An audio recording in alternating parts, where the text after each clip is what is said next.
नमस्कार दोस्तों, मैं राजेंद्र दायमा आपका स्वागत करता हूं मुंबई टुडे लाइव चैनल में। दोस्तों, आज का हमारा विषय है भारत ने बांग्लादेश पर शिकंजा कसा।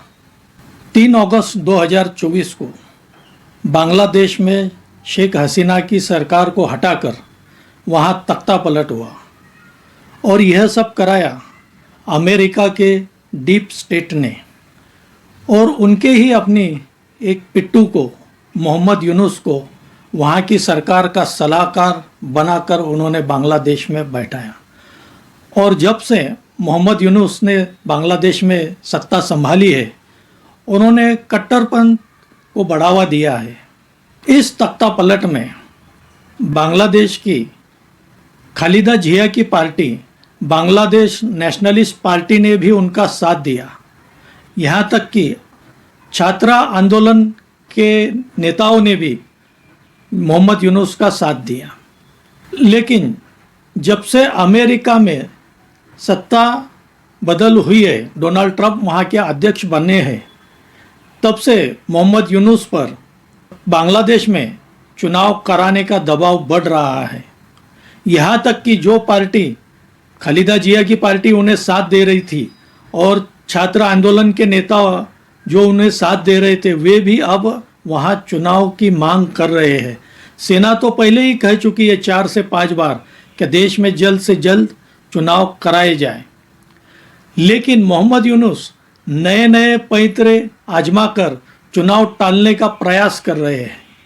हम आगे इस वीडियो में बात करेंगे भारत कैसा बांग्लादेश पर अपना शिकंजा कस रहा है या अपने चक्रव्यूह में बांग्लादेश को फंसा रहा है। मेरे इस चैनल को सब्सक्राइब कीजिए, इस वीडियो को लाइक कीजिए, शेयर कीजिए। मार्च महीने में मोहम्मद यूनुस ने चीन का दौरा किया और वहाँ बड़बोले मोहम्मद यूनुस ने 2 प्रस्ताव चीन के पास रखे। पहला प्रस्ताव था उनका चिकन नेक के बारे में, जिसे हम भारत में सिलीगुड़ी कॉरिडोर कहते हैं। यह एक कॉरिडोर है 20-22 किलोमीटर का चौड़ा है, जो कि भारत को उत्तर पूर्व के राज्यों से जोड़ता है। यह काफ़ी सकड़ा कॉरिडोर है, इसलिए इसे चिकन नेक कहा जाता है। मोहम्मद यूनुस ने चीन में जाकर ग्रेटर बांग्लादेश की बात की। साथ ही कहा कि भारत के जो 7 राज्य है, जिसे हम 7 सिस्टर कहते हैं, वे लैंड लॉर्ड है। चीन की पहले से ही इस सिलीगुड़ी कॉरिडोर पे नज़र है। आपको याद होगा कुछ वर्षों पहले डोकलाम का संघर्ष हुआ। डोकलाम में भी चीन यही चाहता है कि वह डोकलाम पर कब्जा कर इस सिलीगुड़ी कॉरिडोर पर नज़र रख सके। रणनीतिक तौर पर सिलीगुड़ी कॉरिडोर यह हमारे लिए काफ़ी महत्वपूर्ण है, क्योंकि अभी यह एक ही मार्ग है जिससे भारत को उत्तर पूर्व राज्यों से जोड़े जाता है। संघर्ष के टाइम या युद्ध के टाइम अगर सिलीगुड़ी कॉरिडोर दुश्मन देशों का अगर कब्जा होता है तो हमारा संपर्क उत्तर पूर्व राज्यों से टूट जाएगा। भारत भी सिलीगुड़ी कॉरिडोर का महत्व जानता है। दूसरा प्रस्ताव चीन को मोहम्मद यूनुस ने यह दिया कि जो लाल मोनिरहाट एयरबेस है, जो कि ब्रिटिशकालीन एयरबेस है और जिसे ब्रिटिश ने बनाया था 2nd वर्ल्ड वॉर के टाइम, उसे सौंपने का प्रस्ताव चीन को दिया। यह एयरबेस भी सिलीगुड़ी कॉरिडोर के काफ़ी नज़दीक है। इस एयरबेस का पुनर्निर्माण का प्रस्ताव मोहम्मद यूनुस ने चीन की सरकार को दिया है। अब हम आगे देखेंगे कि बांग्लादेश की इस कटुनीति का हमने कैसा जवाब दिया है। भारत यह जानता था, इसलिए भारत ने काफ़ी वर्षों पहले से कलादान प्रोजेक्ट चालू किया है। यह कलादान प्रोजेक्ट कोलकाता पोर्ट को म्यांमार के सितवे पोर्ट से जोड़ता है। यह एक समुद्री मार्ग है और सितवे पोर्ट से यह कलादान नदी के जरिए यह पलतवे शहर तक जाता है और इसीलिए इस प्रोजेक्ट का नाम कलादान प्रोजेक्ट दिया गया है। कलादान नदी यह म्यांमार में है। पलेतवा से सड़क मार्ग से यह मिजोरम तक जोड़ने का प्रस्ताव है और इसी 50 किलोमीटर सड़क मार्ग का मामला थोड़ा अटका हुआ है। यह सड़क मार्ग जिस एरिया से जाता है वहाँ अराकांत आर्मी का कंट्रोल है, जिसका कि म्यांमार आर्मी से संघर्ष चल रहा है।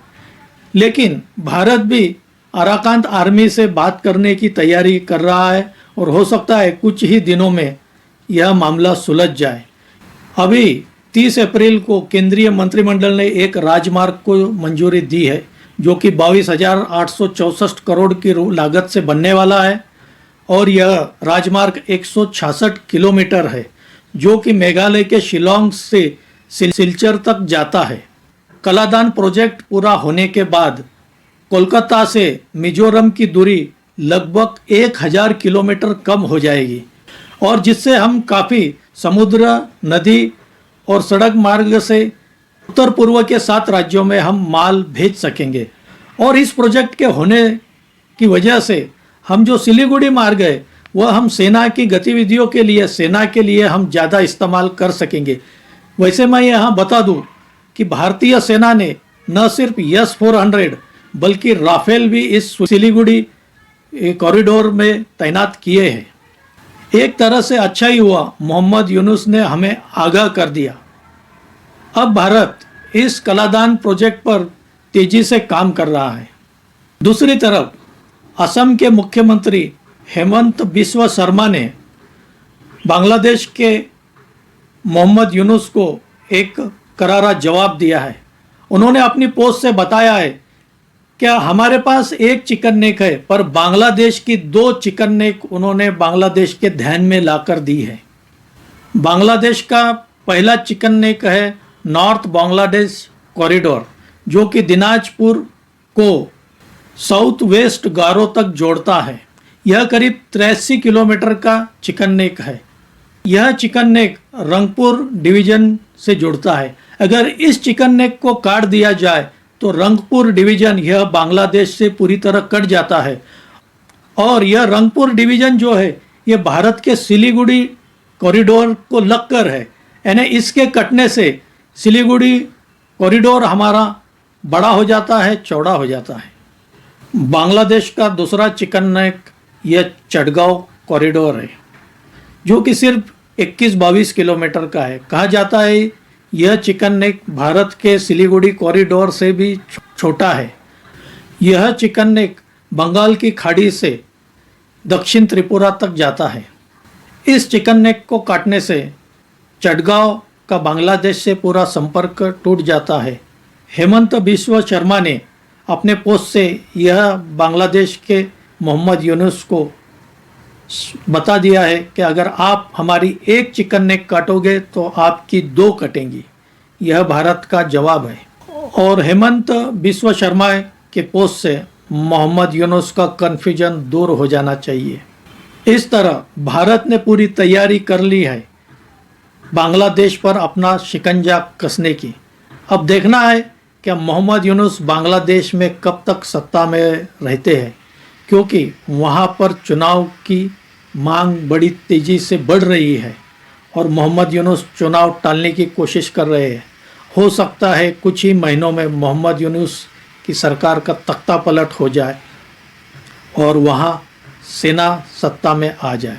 तो दोस्तों, आपको कैसा लगा ये वीडियो आप बताइए। अगर अच्छा लगा है तो इस वीडियो को शेयर कीजिए, लाइक कीजिए और मेरे इस चैनल को सब्सक्राइब कीजिए। धन्यवाद।